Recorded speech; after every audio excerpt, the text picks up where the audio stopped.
پاکستان امن چاہتا ہے، یہ بات تو طے ہے. پاکستان کسی کراس بارڈر ٹیررزم میں ملوث نہیں ہے، یہ بات بھی طے ہے. اس لیے کیونکہ اگر ہوتا تو انٹرنیشنل انکوائری کی جو پاکستان بات کر رہا تھا، بھارت اس کو قبول کرتا، ان کے لیے بہتر تھا، پروف کرتے اور اس کے بعد پھر پاکستان سے دو ہاتھ کر لیتے. لیکن انہوں نے یہ چیز نہیں مانی.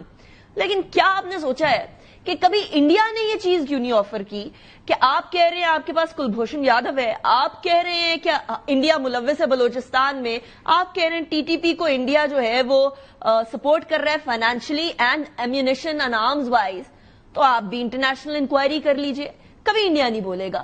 میں آپ کو لکھ کے دینے کو تیار ہوں، انڈیا یہ آفر بھی نہیں کرے گا، اس لیے کیونکہ انڈیا کو معلوم ہے کہ اس کے ہاتھ خون سے رنگے ہوئے ہیں. اس کو معلوم ہے کہ اس کی involvement financial supportive arms and ammunition provide کرنا، ان کے رہنے بچھوڑنے کا سامان کرنے سے لے کر ایوری تھنگ، اسٹریٹجی بھی پلان کر کے دینا، یہ ساری کی ساری جو دہشت گردی ہو رہی ہے، فتنۃ الہندوستان ہے، اس کی ساری ذمہ داری اس ٹائم پر بھارت کی ہے.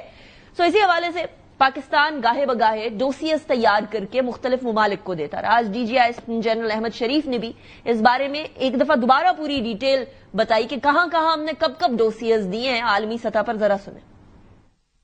In 2009, Pakistan government handed over a dossier of irrefutable evidence at Sharm el-Sheikh, then Indian Prime Minister. 2015, Pakistan presented again dossier to United Nations. 2016, the world saw another ugly face of Indian-sponsored terrorism. Indian prosecuted terrorism in Balochistan in the shape of Kulbhushan Yadav, serving Indian naval officer, who confessed in detail all the heinous and nefarious acts of terrorism, sponsoring, funding on behalf of India. Again in 2019, dossier presented full of evidence to United Nations. Very recently, international media has seen self-given confessions and acknowledgements of multiple surrendered terrorists of this Fitna al-Hindustan. This is that actual cruel, evil face of Fitnatul Hindustan. اسی کے ساتھ ساتھ ایک اور بھیانک چہرہ جو بھارت کا اس ٹائم پر سب کے سامنے، پوری دنیا کے سامنے، اٹس ویری ایویڈنٹ کہ بھارت ٹارگٹ کرتا ہے سویلینز کو، اپنے سویلینز کو بھی، جو مسلمان ہے ادھر، سکھ برادری ہے ادھر، جو وہاں پاکستان کے جھنڈے لگانے تک پہنچ رہی ہے، خالصتان کے جھنڈے لگانے تک پہنچ چکی ہے، اس نوبت پر آ گئی ہے.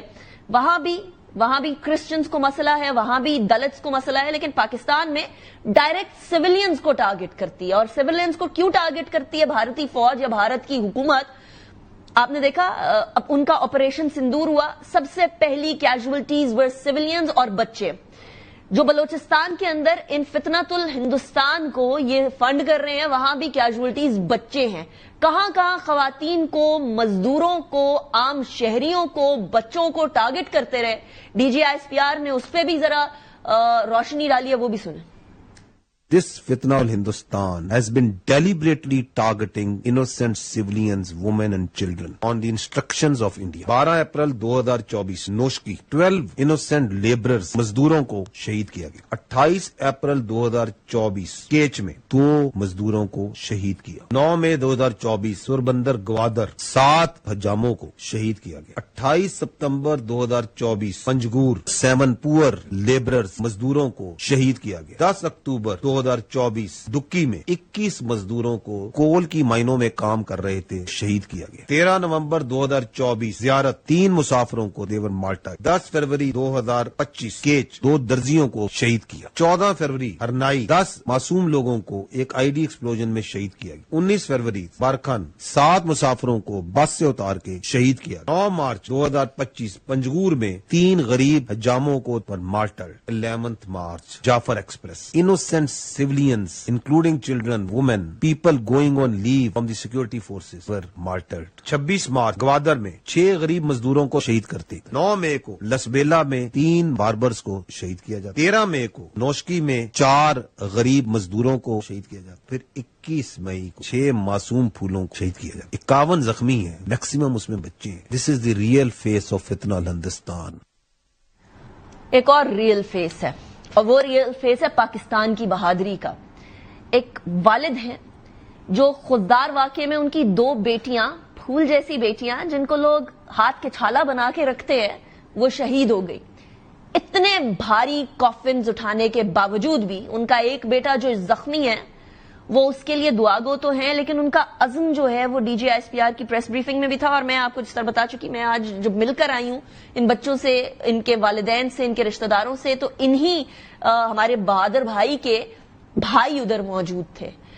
وہ D G S P R کی پریس بریفنگ میں مینشن ہے، ذرا وہ بھی سنیں.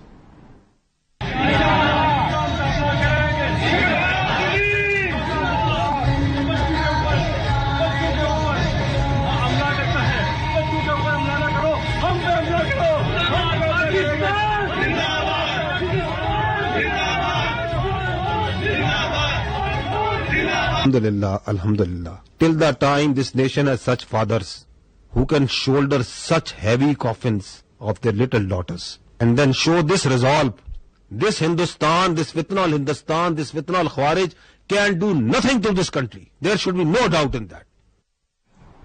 یہ یقین جانیے کہ یہ جو آواز بھری بھری D G S P R کی تھی، یہ واحد ان کی نہیں تھی. میں 2 گھنٹے پہلے جہاں سے آئی ہوں واپس اسلام آباد، جب آپ دیکھتے ہیں کہ ایک معصوم بچے کے پیوند لگے ہوئے ہیں چھوٹے چھوٹے اسکن کے ٹکڑوں کے، تو آپ ان وحشی درندوں کی سفاکیت کے اوپر بھی جو ہے وہ حیران ہو جاتے ہیں کہ اس طرح تو درندے بھی نہیں کرتے کسی کے بچے کے ساتھ. ہم دشمن کے بچوں کے بارے میں یہ نہیں سوچ سکتے، اور انہوں نے یہ کام جو ہے وہ ہمارے بچوں کے ساتھ، اپنے ملک کے بچوں کے ساتھ کیا. لیکن خیر یہ لوگ جو ہیں اب ان کے ساتھ کوئی معافی تلافی نہیں ہے. اب یہ پاکستان کی قوم نے وعدہ کیا ہے کہ ان کے ساتھ اب معافی تلافی نہیں ہوگی. ان چوہوں کی بلوں میں گھس کے ان کو مارنا اب ہماری ذمہ داری بن چکی ہے، اور ہر شہری کی ذمہ داری بن چکی ہے کہ ہم اپنے ارد گرد ہونے والی ایسی ایکٹیویٹیز، جو ایکٹیویٹیز کہیں بھی سسپیشس ہیں، ان کو بتائیں، انفارم کریں، تاکہ یہ دہشت گرد ہمارے ارد گرد پنپ نہ سکیں اور ہمارے پھول جیسے بچوں کو مرجھانے پر مجبور نہ کر سکیں. اسی کے ساتھ میں پروگرام کو اختتام کی طرف لے کر جاتی ہوں. یاد رکھیے گا کہ کل بہت امپورٹنٹ سیگمنٹ میں چلاؤں گی اپنے پروگرام میں انہی بچوں کا جو خضدار کے اس واقعے کے اندر بڑے برے طریقے سے متاثر ہوئے. بہت بری جو ان کے ساتھ واقعہ پیش آیا، کرٹیکل سچویشن میں. آپ ان کے لیے دعا کیجئے گا. کل انشاءاللہ شو میں I'll play that segment as well. تب تک کے لیے پاکستان کے لیے دعا گو رہیے، ہمارے دشمن کی پسپائی کے لیے دعا گو رہیے.